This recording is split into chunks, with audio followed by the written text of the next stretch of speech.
Hello everybody, welcome to conditional sentence or if clause. A conditional sentence expresses the idea that the action in the main clause or the result clause can only happen when a certain condition or the clause that begins with if is fulfilled. The if clause states the condition and the main clause states the result. As we have observed from definition of conditional sentence, every conditional sentence composed of two clauses, which are if clause and main clause. Egaa conditional sentensiin kun caasaa seerluga afaan Oromoo keessatti hanga ammaatti hin jiranii garuu himoota haalawaa jechuu ni dandeenya jechuudha. Afaan Ingiliffaa keessatti himoonni haalawaan kun kan isaan ibsan jechuudha.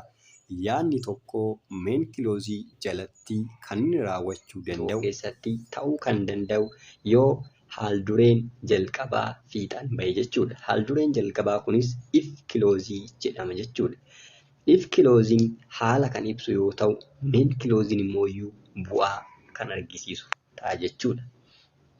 In English, there are 4 kinds of conditional sentence are there, including zero condition. Zero condition describes situations which are habitual action, general truths, facts, and scientific proofs. Form of zero condition: if plus present simple or if plus subject plus verb 1. Example: if you heat water to 100 degrees, it boils. If plus you subject and heat, which is verb 1. Up to comma, which is if clause or a condition, and it boils is main clause or a result clause.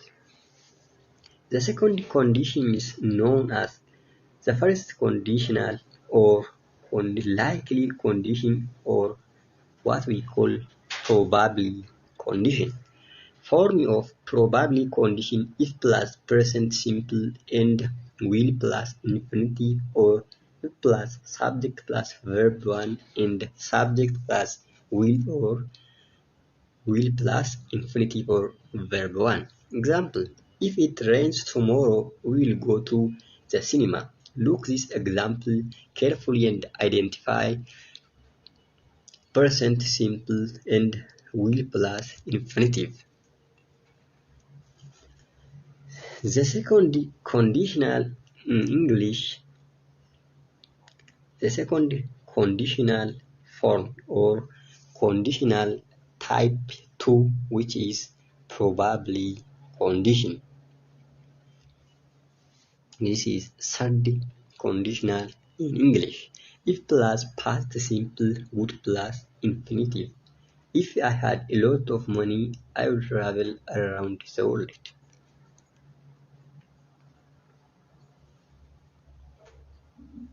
In English, there are 4 kinds of conditional sentence, including zero condition.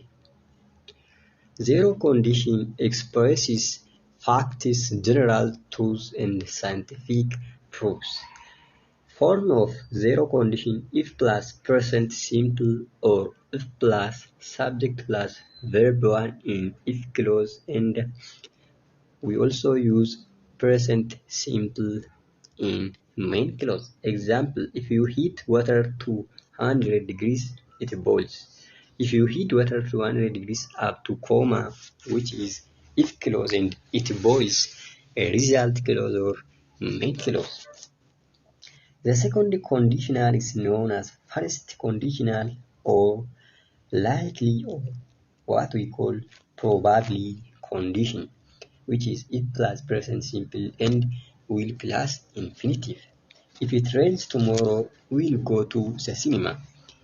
We will learn deeply and the meaning of every sentence in every condition, first conditional or likely conditional, in the next video series. Afaan Ingiliffaa keessatti himoota haalawaa yookiin conditional sentence gosa 4tu jiru. Isaanis zero conditionalii dabalatee jechuudha. Zero conditionaliin kan inni argisiisu haqa waliigalaa wanta yeroo hunda dhugaa ta'ee fi saayinsiidhaan wanta mirkanaa'e yookiin piruuf ta'e argisiisuuf nu fayyada. Foormiin isaa immoo if plus present simply if clause jalatti fi akkasumas immoo subject plus verb waanii fayyadamna. Kana jechuun keeziiwwan lamaan jalattuu hinnaa ammeennaa fayyadamna jechuudha. Afaan Ingiliffaa keessatti hinnaan ammeennaa immoo caasaa akkamii akka qabu ni beekta. Innis subject plus verb waan yookiin immoo matima ida'uu verbii jalqabaati jechuudha. The first conditional kan jennu kun immoo yookiin maqaan biraa maqaan isaa lammaffaa irratti kan argamu first conditional yookiin likely conditional jedhama. Innis if plus present simple fi main clause jalatti immoo infinitive kan fayyadamnu yookiin subject plus will plus verb waanidha jechuudha. Fakkeenya kana yoo ilaalle if it rains tomorrow we'll go to cinema. Hiika isaa viidiyoo itti aanu keessatti kan ilaallu ta'a. The third one is the second conditional or conditional type to unlikely condition or improbably condition. The form of improbably condition if plus past simple and would plus infinitive, or if plus subject plus verb 2 and subject plus would plus verb 1. Example, if I had a lot of money, I would travel around the world. The third conditional or fourth one is the third conditional or conditional type 3, which is impossible condition. Most of time, which describes regression. If plus past perfect and would plus have plus past participle. That means if plus past perfect, if plus had plus verb 2 and subject plus would plus have plus verb 3. If I had gone to bed early, I would have caught the train.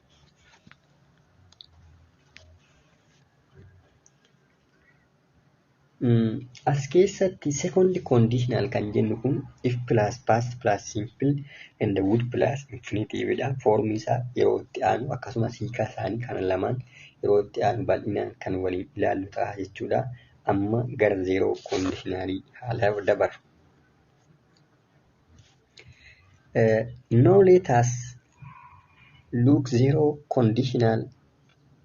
We can make a zero conditional sentence with two present simple verbs, one in the if clause and one in the main clause.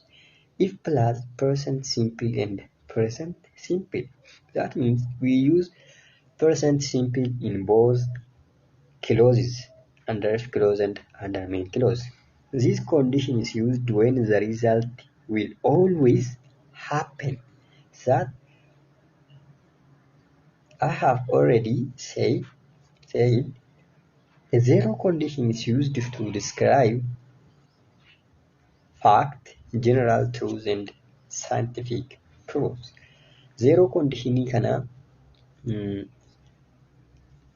present simply lama fayyadamuudhaan ijaaruu dandeenya. Tokko if clause jalatti, lammataa immoo main clause jalatti fayyadamna jechuudha. Fakkeenyaaf if plus present simply fi akkasumas subject plus present simply. Conditionaliin kun kan inni ibsu resultiin wanta ta'e tokko yeroo hundumaa ta'uu yoo danda'edha jechuudha. Example, if water reaches 100 degrees, it boils. This is always true everywhere in the world or on the globe. If you heat water up to 100 degrees centigrade, it starts to boil. It is a fact we are talking in general, not about one particular situation. The result of the if clause is always main clause. The if in this condition can usually be replaced by when without changing the meaning. As keessatti akka armaan olitti dubbannetti yeroo kamiyyuu riizaaltii ta'uu danda'u tokko ibsuuf nu gargaara. Fakkeenyaaf bishaan digirii seentigireedii 100 yoo ga'e ni danfa'edha. Kanaafuu lafarratti yookiin addunyaa irratti everywhere eessumattuu bishaan digirii 100 yoo ga'e danfuu eegala jechuudha. Kuni kan inni argisiisu faaktii waliigalaati. Not particular situation yookiin haala ta'e tokko qofa kanarratti kan hin hundoofne jechuudha. The result of the if clause is always the main clause kan jedhu kun bu'aan if clause yeroo kamiiyyuu main clause yookaan himayyoodha. Fakkeenyaaf if water reaches 100 degrees kan jedhu kun if clause dha.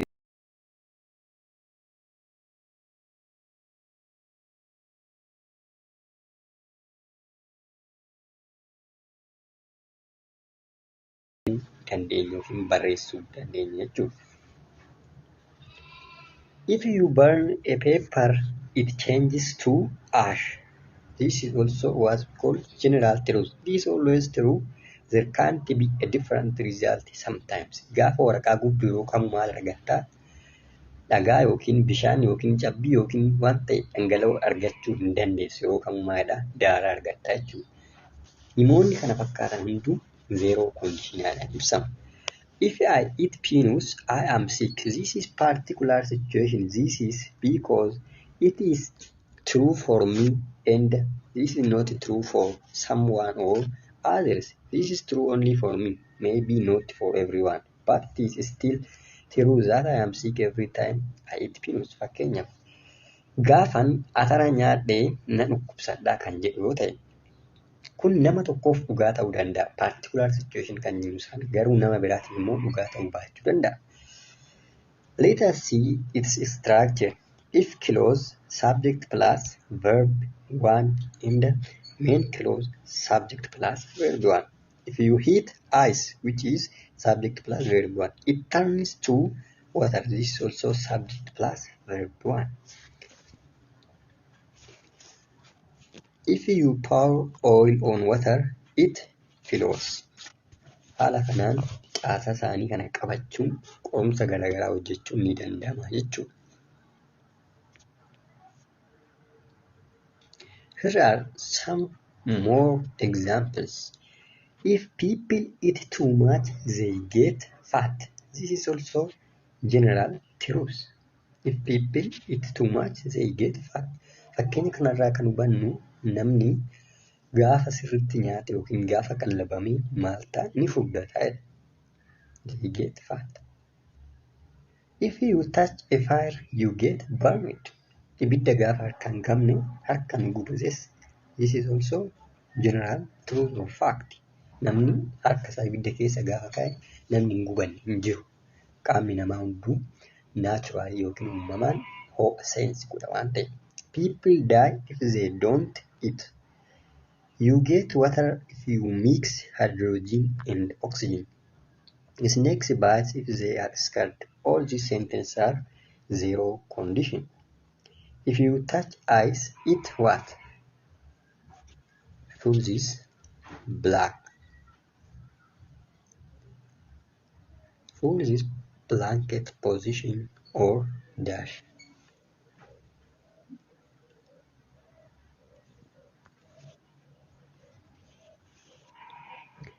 We use simple past tense in both clauses in zero conditional to talk something that was true in the past or to express the past habit. If he drank alcohol, he usually talked loudly. Gama lamaaninuu caasaa hinnaa darbeennaa yookiin immoo nyaata siqaa fayyadamnee wanta yeroo darbe keessa past habit yookiin dhugaa ta'e darbe tokko argisiisuudhaaf fayyadamna. Fakkeenyaaf if he drank alcohol, alkoolii dhugnaan yookiin immoo dhugee gaafa ture yeroo baay'ee ni wacaa'edha. He usually talked loudly.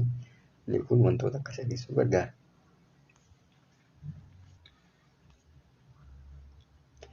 Every conditional sentence has two parts, if clause and main clause. Now let us see these structures one by one. If clause, main clause. For zero condition, if plus subject plus verb 1 and subject plus verb 1 under main condition. Likely or probably condition if plus subject plus verb 1 and subject plus will or shall plus verb 1. Unlikely condition or improbably condition if plus subject plus verb 1 and would plus verb 2. Impossible condition if plus subject plus had plus verb 3 and would plus subject would plus have plus verb 3. Exercise. People die. A if they eaten too little. B if they don't eat if they eaten too little. This is grammatically wrong. B if they don't eat, grammatically correct. If they weren't eaten,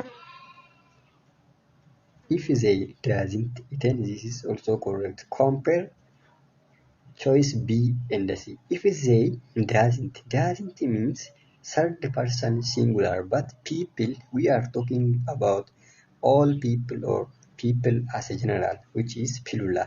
So it take they don't. B is correct answer.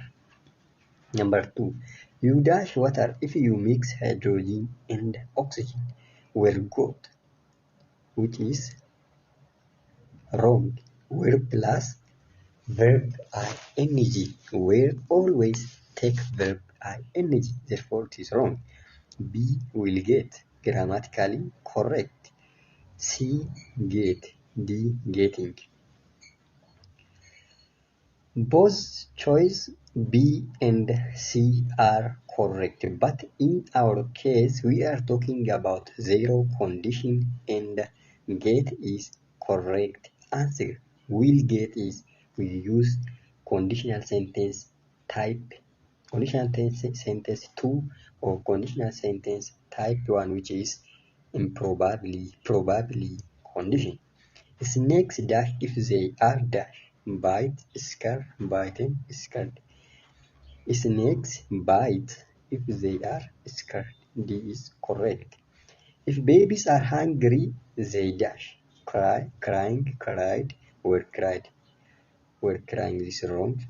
This is grammatically right, but the answer should be A.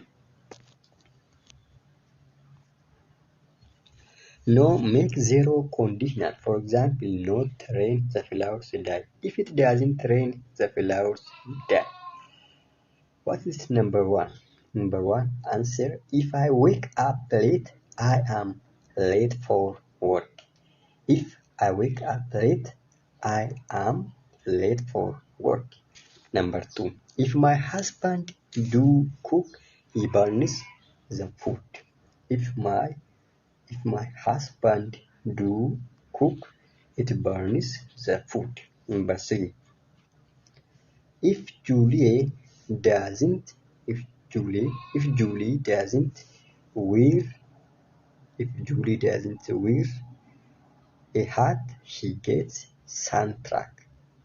He gets sunstruck. He gets sunstroke. Number 4. If children don't eat well, they aren't be healthy. Number 5. If you mix water and electricity, you get shock.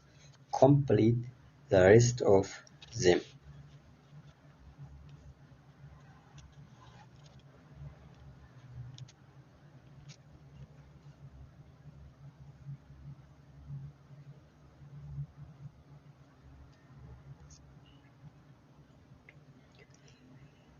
First versus zero conditional. What is the difference between first and zero conditional? The first conditional describes particular situation, whereas zero conditional describes what happens in general.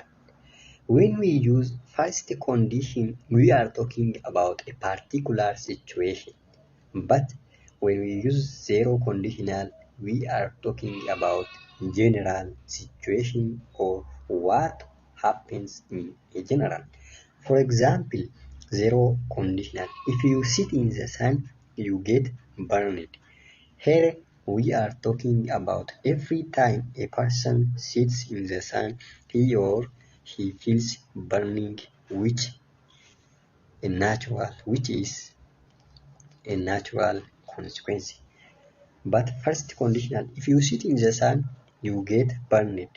Here we are talking about what will happen now or today, another day, maybe different result. Zero conditional fi first conditionaliin kan garaagarummaa isaanii qaban. First conditional particular situation wanta tokko qofa yookiin waan yeroo sana ta'e dubbachuuf kan fayyadamnu yoo ta'u, zero conditional immoo wanta general ta'e yookiin waliigalatti ta'uu danda'u tokko kan haasofnu jechuudha. Fakkeenyaaf if you sit in the sun, aduu keessa gaafa teechee you get burned, sitti ho'iti yookiin immoo si gubdi jedha. Here we are talking about every time. Yeroo kamiyyuu aduu keessa gaafa teessee amala uumamaan qaamni namaa aduu gaafa keessa teenye nutti ho'uu argisiisa jechuudha. Dhima lammaffaa ilaalle immoo if you sit in the sun you will get burned. Here amma immoo kan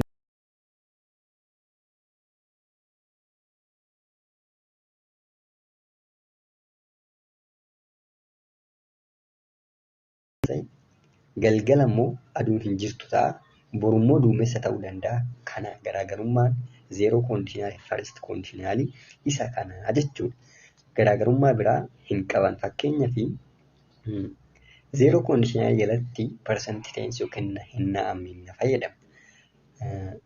First conditional jalatti immoo raawwima gara fuulduraatti ta'u yookiin fuucharii fayyadama. Sababni isaas waa'ee koondishinii ammaati kan nuti haasa'aa jirru jechuudha. Hiikaa first conditional fi fakkeenyota isaa yeroo itti aanu bal'inaan kan ilaallu ta'a. Subscribe, like, comment fi share gochuun hin dagatinaa.